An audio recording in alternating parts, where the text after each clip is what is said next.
한국은 중국의 문화적인 속국이었고 한국의 모든 문화는 중국에서 비롯되었습니다. 중국 북경대학교의 양 박사가 이 말을 했을 때 세미나장은 순간적으로 정적에 휩싸였습니다. 이게 무슨 말이지? 라는 표정이 여기저기서 보였죠. 모두들 충격을 받았을 것입니다. 저도 그 순간 숨이 멎는 듯한 기분이었죠. 이런 말을 듣고 가만히 있을 수 없는 상황이었습니다. 왜 이런 상황이 발생했을까요? 오늘의 사연 지금 바로 시작합니다. 저는 미국 예일대학교에서 동아시아사를 전공했고 현재 예일대학교에서 동양사를 가르치고 있는 42세의 주디스 코핀이에요. 저는 동아시아사를 연구하며 오랫동안 한국, 중국, 일본의 문화와 역사를 깊이 탐구해왔습니다. 각국의 문화는 서로 영향을 주고받으며 발전해왔지만 그 과정에서 누구의 것이 누구에게서 시작되었는지를 놓고는 언제나 논란이 있었습니다. 이 논란은 단순한 역사적 사실을 넘어서 문화적 자존심과 국가의 정체성까지 연결되기 때문에 더욱 민감한 주제일 수밖에 없습니다. 이 사건은 2024년 봄 상하이에서 열린 동아시아 국가들의 음식과 문화라는 국제 세미나에서 일어났습니다. 저는 동아시아사를 가르치고 있는 교수로서 이런 국제 세미나에 자주 참석해왔습니다. 이번 세미나는 특히나 흥미로운 주제였습니다. 한국의 김치, 중국의 파오차이, 일본의 츠케모노 같은 전통 발효 음식들에 대해 깊이 있게 논의할 수 있는 자리였으니까요. 그런데 세미나가 이런 식으로 긴장감 넘치는 국면으로 치닫게 될 줄은 상상도 못했습니다. 각국의 전통 음식과 그 문화적 기원을 깊이 있게 탐구하는 자리였기에 저는 이곳에 큰 기대를 가지고 참석했습니다. 특히 한국의 김치가 전 세계적으로 관심을 받는 상황에서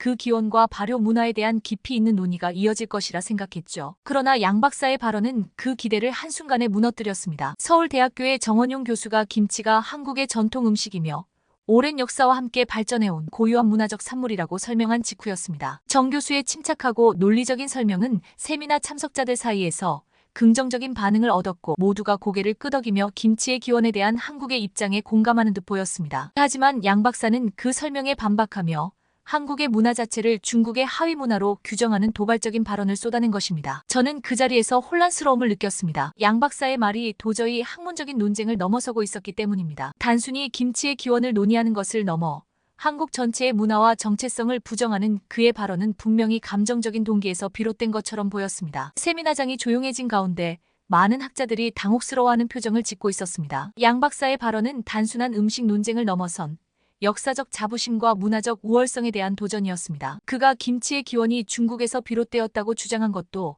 충분히 도발적이었지만 그보다 더 충격적인 것은 한국 문화를 중국의 그림자 속에서만 설명하려는 그의 시각이었습니다. 김치는 한국인의 정체성과 깊이 연결된 음식이었고 이를 통해 한국이 오랫동안 지켜온 고유한 문화적 자산을 폄하하려는 그의 발언은 결코 학문적인 범주에 머물지 않았습니다. 서울대학교의 정원용 교수는 그 자리에서 침착함을 유지하며 양 박사의 발언에 대응했습니다. 양 박사님, 물론 한국과 중국은 오랜 역사적 관계를 맺어왔고 문화적으로 많은 영향을 주고받은 것은 사실입니다. 그러나 김치는 한국의 고유한 발효 음식으로 오랜 세월 동안 한국에서 독자적으로 발전해온 음식입니다.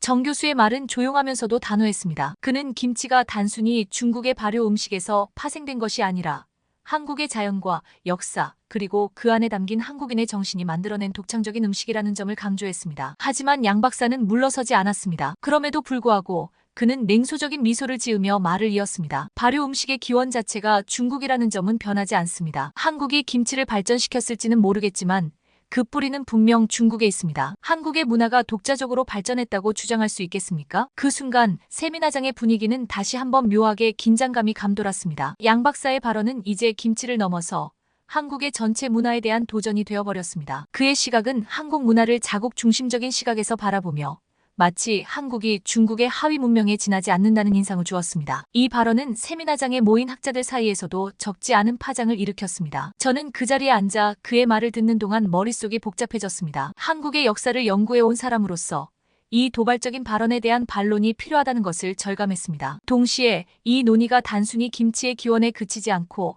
한중일 세 나라 사이의 역사적, 문화적 갈등으로 확대될 가능성도 엿보였습니다. 양 박사의 발언 이후 세미나는 단순한 음식 기원 논쟁을 넘어 동아시아 국가들 간의 문화적 자부심과 역사적 해석의 차이로 인해 점차 복잡한 양상으로 흘러가기 시작했습니다. 양 박사의 도발적인 발언 이후 세미나는 한순간에 긴장된 분위기로 변했습니다. 하지만 그 긴장감 속에서도 세계 각국에서 모인 학자들은 침착하게 자신의 의견을 나누기 시작했습니다. 이제 논의는 단순히 김치의 기원을 넘어서 김치라는 음식이 한국의 문화적 정체성과 깊이 연결되어 있다는 점으로 초점이 맞춰졌습니다. 무엇보다도 김치가 단순한 발효 음식이 아닌 한국의 역사와 생활 속에서 고유하게 발전해온 상징적 음식이라는 사실이 강조되기 시작한 것이죠. 먼저 프랑스에서 온 미식문화 전문가 마리 교수가 조용히 손을 들고 발언을 시작했습니다. 김치가 단순히 발효 채소라는 사실에 대해 논의하는 것은 지나치게 협소한 시각이 아닐까 생각됩니다. 김치는 한국인의 생활과 역사, 그리고 정서와 밀접하게 연관된 음식입니다. 한국의 고유한 기후와 환경,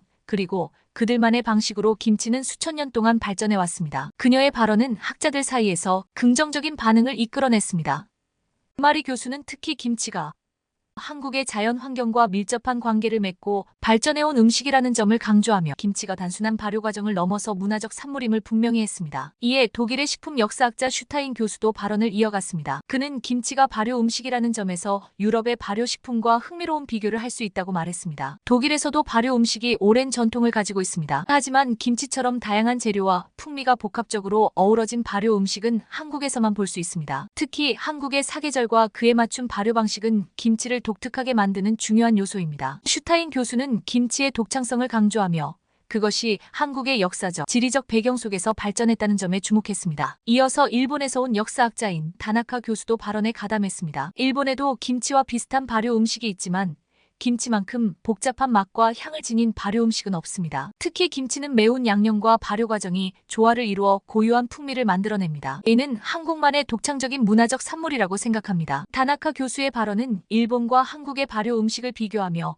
김치의 독창성을 인정하는 방향으로 이어졌습니다. 그 외에도 스페인, 이탈리아, 미국 등 각국에서 온 학자들이 김치에 대한 견해를 자유롭게 나누었습니다. 특히 미국에서 온 문화 인류학자인 존슨 교수는 김치의 세계적 인기와 확산에 주목했습니다. 오늘날 김치는 단순한 한국의 전통 음식을 넘어서 전 세계적으로 사랑받는 음식이 되었습니다. 이는 한국의 대중문화와 함께 김치가 전 세계로 확산되었고 그 독특한 맛과 건강 효능이 인정받고 있다는 증거입니다. 존슨 교수는 김치가 한국을 넘어 세계에서 인정받고 있다는 점을 강조하며 김치의 문화적 가치를 재평가했습니다. 이러한 논의가 이어지면서 김치에 대한 전 세계 학자들의 시각은 점점 더 구체적이고 긍정적으로 바뀌어갔습니다. 김치가 단순히 발효 음식의 하나가 아니라 한국인의 역사와 문화적 정체성을 담고 있는 음식이라는 공감대가 형성되기 시작한 것입니다. 이 과정에서 김치의 발효 과정, 재료의 선택, 그리고 한국의 기후와 환경이 어떻게 이 음식을 독특하게 만들었는지에 대한 논의가 깊어졌습니다. 특히 프랑스의 마리 교수는 김치의 문화적 의미를 다시 한번 강조했습니다. 김치가 단순히 맛있는 음식으로 그치는 것이 아니라 한국의 오랜 역사와 그들의 삶이 담긴 상징이라는 사실을 잊어서는 안 됩니다. 김치는 한국의 자연, 사회,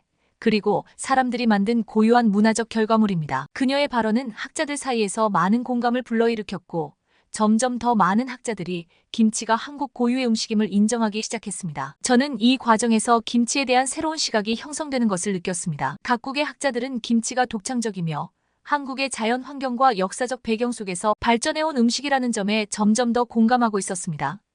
세미나는 김치가 한국 고유의 음식이라는 합의점을 향해 나아가고 있었습니다. 세미나의 열띤 토론이 계속되면서 김치에 대한 세계 각국 학자들의 견해는 점차 하나로 모아졌습니다. 김치가 단순히 발효 음식이 아니라 한국의 고유한 역사와 문화적 산물이라는 데에 대한 공감대가 점점 더 확고해졌습니다. 마리 교수는 자신의 발언을 조금 더 심화하며 다시 한번 손을 들고 말을 이어갔습니다. 그녀는 한국에서 겨울철 저장 음식으로서의 김치의 역할에 주목하며 이 음식이 한국인의 생활과 얼마나 깊이 맞물려 있는지를 설명했습니다. 독일의 슈타인 교수도 다시 한번 발언을 이어갔습니다. 김치는 다양한 재료들이 복합적으로 어우러지며 발효 과정에서 각 재료가 서로 상호작용을 합니다. 고춧가루, 마늘, 생강 같은 재료들이 발효 과정을 통해 서로 다른 효소를 발산하면서 깊은 맛을 만들어냅니다. 이처럼 복잡한 발효 과정을 거치는 음식은 다른 나라의 발효 음식과 차별화되는 중요한 특징입니다. 일본의 다나카 교수는 일본의 발효 음식 츠케모노와 김치를 비교하며 김치의 독창성을 높이 평가했습니다. 일본의 츠케모노는 간단한 염장 과정으로 이루어지지만 김치는 양념이 복합적으로 어우러지며 발효 과정을 통해 더욱 깊고 복잡한 맛을 냅니다. 이탈리아의 미식사학자인 안토니오 교수도 김치의 독창성에 대해 깊이 동의했습니다. 이탈리아에도 수많은 발효 음식들이 존재하지만 김치만큼 다양한 맛을 내는 음식은 찾기 어렵습니다. 이처럼 다양한 국가에서 온 학자들이 김치의 우수성에 대해 공감하며 논의가 진행됨에 따라 세미나의 분위기는 점점 더 김치가 한국 고유의 음식이라는 합의점으로 향해 가고 있었습니다. 세미나가 점점 깊이 있는 토론으로 이어지며 김치의 우수성과 독창성에 대한 공감대가 형성되는 동안 한 사람만은 불편한 기색을 감추지 못하고 있었습니다. 바로 중국의 양 박사였습니다. 그는 학자들이 김치가 한국 고유의 음식이라는 점에 점차 동의하는 분위기가 형성되자 얼굴을 찡그리며 불만을 드러내기 시작했습니다. 세미나가 김치의 한국적 기원을 인정하는 방향으로 흘러가자 양 박사는 더 이상 참지 못한 듯 자리에서 일어났습니다. 양 박사는 냉소적인 표정을 짓고는 다시 한번 도발적인 발언을 내놓았습니다. 여러분, 김치에 대해 너무 한쪽 편향적인 시각에서 논의하고 있는 것 같습니다. 물론 김치가 한국에서 발전한 음식이라는 점은 인정합니다. 하지만 김치의 기원이 중국이라는 사실을 부정할 수 있겠습니까? 발효 음식은 중국이 원조입니다. 발효 채소를 처음으로 만든 나라는 중국입니다. 한국이 김치를 발전시켰을지는 몰라도 그 뿌리는 중국에 있습니다. 양 박사의 목소리는 차가웠고 그의 발언이 끝나자 세미나장은 일순간 조용해졌습니다. 학자들은 서로를 바라보며 그의 발언이 주는 무거운 메시지를 곱씹었습니다. 그의 발언은 김치의 기원에 대한 논의를 다시금 중국 중심적인 시각으로 돌리려는 시도로 보였습니다. 하지만 이 발언은 단순한 음식 기원 논쟁을 넘어 한국과 중국 간의 문화적 갈등을 불러일으킬 가능성이 농후했습니다. 저는 그 자리에서 양 박사의 발언을 듣고 복잡한 생각이 들었습니다. 그의 주장은 단순히 학문적 관점에서 김치의 기원을 주장하는 것이 아니라 한국 문화를 중국의 하위 문화로 규정하려는 뉘앙스를 풍기고 있었기 때문입니다. 이는 더 이상 음식에 대한 논쟁이 아니었습니다. 양 박사는 한국의 고유한 문화를 무시하고 중국의 문화적 우월성을 내세우는 발언을 하고 있었습니다. 그의 말은 김치뿐만 아니라 한국의 전반적인 문화를 폄하하려는 의도가 깔려있는 듯했습니다. 이때 서울대학교의 정원용 교수가 다시 한번 침착하게 대응했습니다. 그는 차분한 목소리로 양 박사의 발언을 반박하기 시작했습니다. 양 박사님, 물론 발효 음식의 역사가 중국에서 시작된 것은 인정할 수 있습니다. 그러나 김치는 한국에서 독자적으로 발전해온 음식입니다. 한국의 기후와 자연 환경에 맞춘 발효 방식 그리고 재료의 선택은 한국만의 고유한 특징을 지니고 있습니다. 김치의 기원을 중국에서 찾는 것은 역사적 맥락을 지나치게 단순화하는 것입니다. 정 교수의 발언은 세미나장의 긴장된 분위기를 조금이나마 풀어주는 듯했습니다. 그는 김치가 한국의 문화적 산물이며 중국에서 비롯된 발효 음식과는 다른 발전 과정을 거쳤다는 점을 분명히 했습니다. 정 교수는 김치가 한국의 농경사회에서 저장식품으로서 중요한 역할을 했고 그 과정에서 한국만의 독특한 발효 방식이 발전했다는 점을 논리적으로 설명했습니다. 그러나 양 박사는 여전히 물러서지 않았습니다. 그는 조금 더 감정적으로 보이는 목소리로 말을 이었습니다. 그렇다면 왜 한국의 많은 문화가 중국과 유사하게 발전했습니까? 한국의 문자도 한자에서 비롯되었고 한국의 음식 문화 역시 중국의 영향을 받지 않았다고 할 수 있습니까? 김치는 결국 중국 발효 음식의 연장선일 뿐입니다. 양 박사의 발언은 점차 감정적으로 흐르며 한국의 문화 전체를 부정하는 방향으로 나아가고 있었습니다. 김치에 대한 논의는 이제 한중일의 문화적 자존심과 역사적 해석을 둘러싼 갈등으로 확산되고 있었습니다. 김치라는 단순한 음식의 기원을 넘어 동아시아 국가들 간의 문화적 우열을 가리는 논쟁으로 비화될 조짐이 보였습니다. 이때 다시 한번 정원용 교수가 침착하게 대응했습니다. 그는 양 박사의 발언에 맞서 김치가 한국의 역사와 정체성에 얼마나 깊이 뿌리내린 음식인지에 대해 더 깊이 있는 설명을 이어갔습니다. 양 박사님, 한국과 중국이 오랜 역사적 관계 속에서 많은 영향을 주고받았다는 점은 부인할 수 없습니다. 하지만 그것이 한국의 문화를 전적으로 중국의 연장선상에서 바라볼 수 있다는 의미는 아닙니다. 김치는 한국의 자연과 역사 속에서 독자적으로 발전해온 음식입니다. 그것을 부정하는 것은 한국의 문화적 정체성을 부정하는 것과 같습니다. 정 교수의 말은 단호하면서도 논리적이었습니다. 세미나에 참석한 다른 학자들도 고개를 끄덕이며 그의 말에 동의하는 기색을 보였습니다. 이제 세미나는 단순한 음식 기원 논쟁에서 벗어나 한중일, 세 나라 간의 역사적 관계와 문화적 상호작용에 대한 더 깊은 논의로 발전할 준비가 되어 있었습니다. 양 박사의 도발적인 발언에 세미나장의 분위기는 여전히 묘한 긴장감이 감돌고 있었습니다. 김치와 한국 문화를 중국의 하위 문화로 치부하려는 그의 주장은 모든 참석자들에게 깊은 충격을 주었죠. 그러나 이제는 논리적이고 학문적인 반박이 필요한 순간이었습니다. 정 교수는 김치의 발전 과정을 설명하며 특히 겨울철 저장 음식으로서의 김치는 한국인들의 생존 방식과 깊이 연결되어 있습니다. 한국에서 김장은 단순한 음식 준비가 아니라 마을 사람들끼리의 공동체 활동으로 발전해왔습니다. 정 교수의 논리적이고 구체적인 설명은 세미나 참석자들에게 큰 공감을 불러일으켰습니다. 이는 양 박사의 주장에 대한 강력한 반박이었으며 김치가 한국의 역사와 문화 속에서 어떻게 독자적으로 발전해왔는지를 학문적으로 증명한 것이었습니다. 이어 프랑스의 마리 교수가 나섰습니다. 그녀는 미식 문화 전문가로서 김치가 얼마나 독창적이고 우수한 음식인지를 세계적 관점에서 설명하기 시작했습니다. 김치는 단순한 발효 음식을 넘어 그 자체로 예술이자 과학입니다. 제가 세계 각국의 발효 음식을 연구해 본 결과 김치처럼 다양한 재료들이 복합적으로 어우러지며 발효되는 음식은 거의 없었습니다. 특히 고춧가루, 마늘, 생강, 젓갈 같은 재료들이 발효 과정에서 서로 상호작용을 하며 김치만의 깊고 독특한 맛을 만들어냅니다. 이는 한국에서만 볼 수 있는 독특한 발효 방식입니다. 마리 교수는 김치의 맛과 발효 과정에 대해 더욱 구체적으로 설명하며 그 복합적인 맛이 세계적으로도 인정받고 있음을 강조했습니다. 김치는 단순히 발효된 채소가 아니라 한국의 기후, 농업, 그리고 수천 년에 걸친 생활 방식이 모두 담겨 있는 음식입니다. 발효 음식의 기원이 중국일 수 있겠지만 김치는 그 자체로 한국에서만 발달할 수 있었던 독창적인 문화적 산물입니다. 마리 교수의 발언은 전 세계 미식 문화의 전문가로서의 깊은 통찰을 담고 있었고 그녀의 설명은 양 박사의 주장에 대한 또 하나의 강력한 반박이 되었습니다. 양 박사는 점점 말문이 막힌 듯 보였습니다. 정 교수와 마리 교수의 논리적인 반박에 더 이상 감정적인 주장을 내세울 수 없었고 세미나장은 다시 한번 조용해졌습니다. 학자들은 양 박사의 주장이 힘을 잃어가는 것을 느끼며 김치가 단순히 중국 발효 음식의 연장선이 아니라 한국에서 독창적으로 발전한 음식이라는 사실에 동의하는 분위기가 형성되고 있었습니다. 양 박사는 더 이상 반박하지 못했습니다. 김치가 한국의 독창적인 음식이라는 논리는 더욱 공고해졌고 양 박사의 편협한 시각은 학자들의 논리적이고 학문적인 설명 앞에서 힘을 잃어갔습니다. 이로써 세미나는 김치가 한국 고유의 음식이라는 공감대를 형성하며 한층 깊이 있는 논의로 발전할 수 있었습니다. 정원용 교수와 마리 교수의 강력하고 논리적인 반박에 더 이상 반론을 제기할 수 없었던 양 박사는 자리에 앉아 침묵에 빠졌습니다. 그의 얼굴에는 이전의 자신감이 사라지고 약간의 당혹감이 드러나 있었습니다. 세미나에 모인 학자들 역시 그의 태도를 주의 깊게 지켜보고 있었습니다. 잠시 침묵이 흐른 후 양 박사는 천천히 자리에서 일어났습니다. 목소리는 전과 달리 차분해졌고 표정은 한층 부드러워졌습니다. 여러분, 저의 발언이 다소 감정적으로 들렸을 수 있습니다. 그 점에 대해 사과드립니다. 제가 한국의 김치에 대해 너무 중국 중심적인 시각에서 바라본 것 같습니다. 그의 말에 세미나 참석자들은 조용히 귀를 기울였습니다. 양 박사는 자신의 잘못을 인정하는 듯한 태도로 이어갔습니다. 정 교수님과 마리 교수님의 말씀을 듣고 보니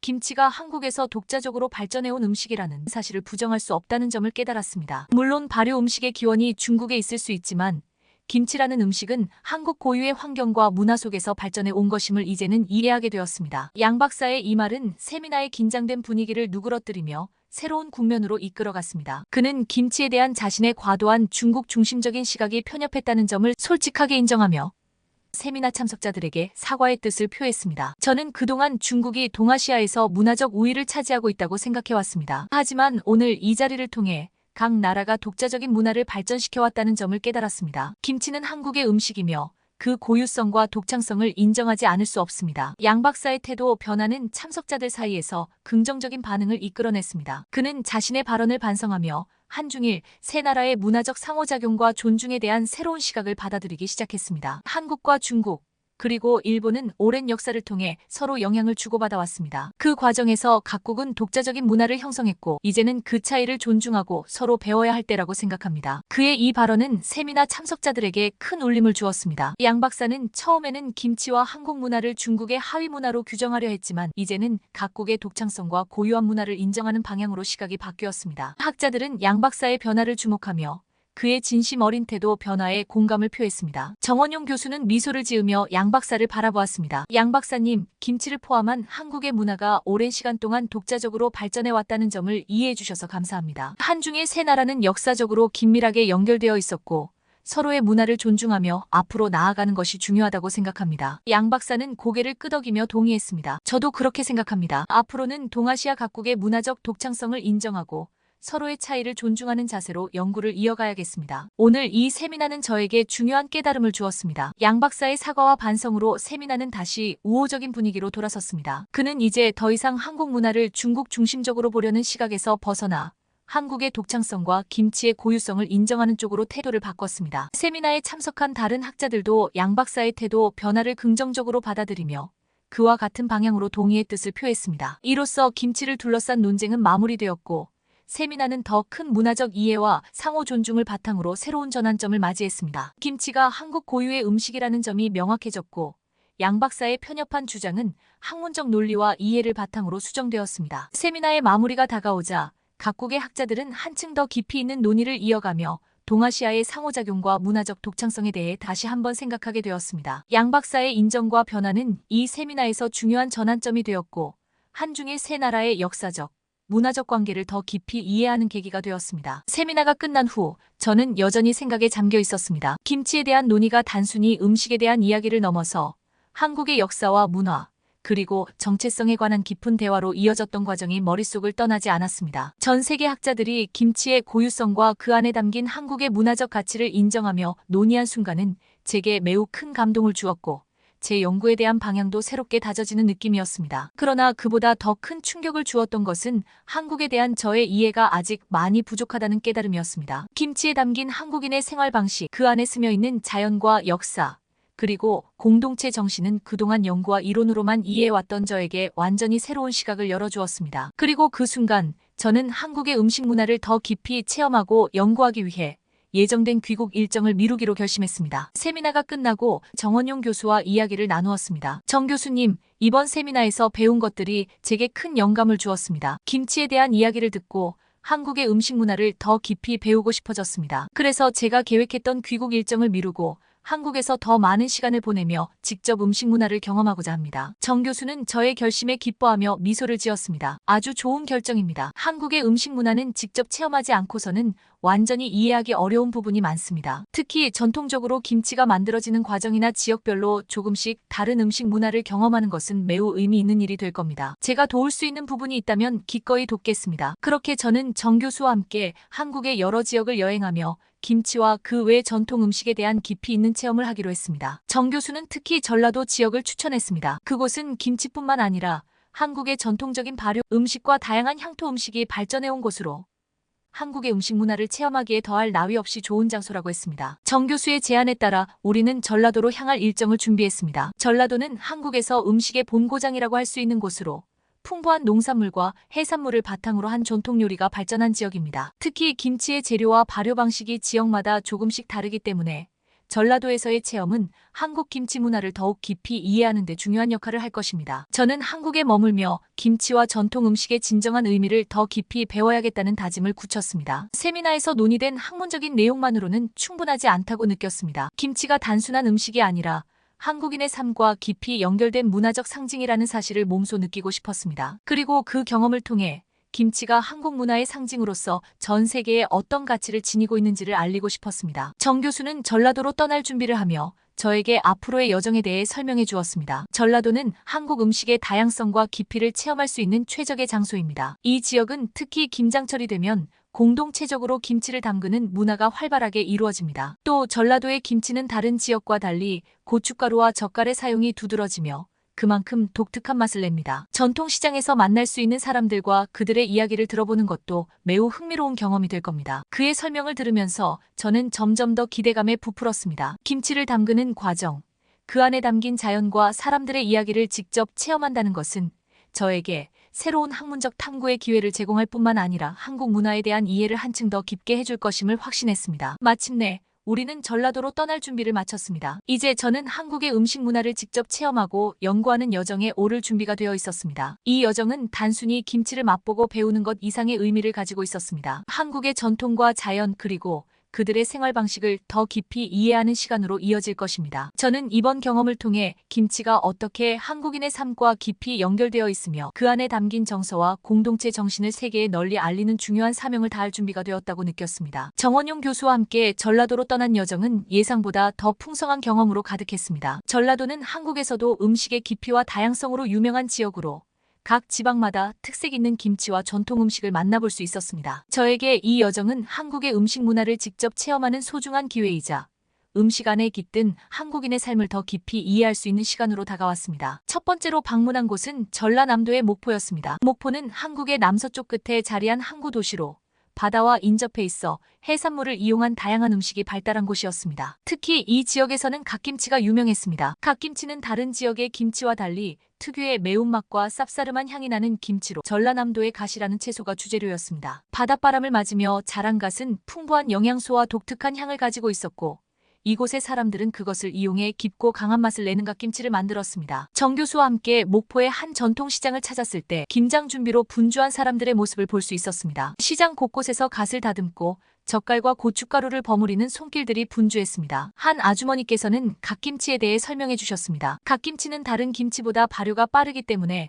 매일매일 조금씩 변하는 맛을 즐길 수 있어요. 특히 해산물을 많이 먹는 이 지역 사람들에게는 갓김치가 딱 어울리죠. 그녀의 말처럼 전라도의 김치는 각 지역의 특산물과 자연환경에 따라 다른 재료와 발효 방식을 가지고 있었습니다. 목포에서의 경험을 통해 저는 김치가 단순한 발효 음식이 아니라 그 지역의 환경과 사람들의 생활 방식이 어우러져 만들어진 독특한 문화적 산물임을 확실히 느꼈습니다. 다음으로 우리는 전라남도의 해남으로 향했습니다. 해남은 한국의 남쪽 끝에 위치한 지역으로 농업이 발달한 곳이었습니다. 이곳에서는 배추김치가 주로 만들어지는데 해남에서 생산되는 배추는 다른 지역보다 단맛이 강하고 아삭한 식감이 특징이었습니다. 해남의 한 농가에서 만난 할머니는 배추김치를 담그는 과정을 보여주셨습니다.